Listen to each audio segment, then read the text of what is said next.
Forum Umat Islam Bersatu kini melaporkan Ketua Umum PAN Zulkifli Hasan ke Barreskrim Polri. Zul Hasan dilaporkan ke polisi karena diduga telah melakukan penistaan agama.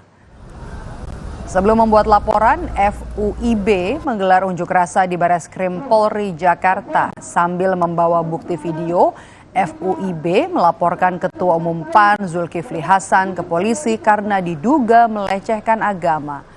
FUIB menegaskan laporan ini murni untuk kepentingan agama dan tidak ada sangkut pautnya dengan kepentingan politik.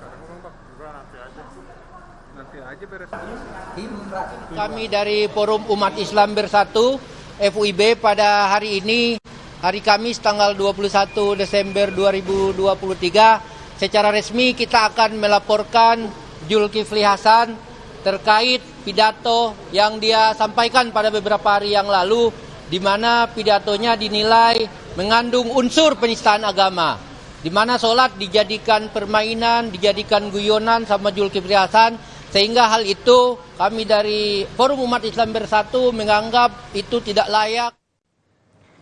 Dan untuk mengetahui informasi terkini soal pelaporan Ketua Umum PAN Zulkifli Hasan yang juga merupakan Menteri Perdagangan, kita akan tanyakan kepada jurnalis Kompas TV, ada Leo Taufik di Barreskrim Mabes Polri. Leo, selamat sore.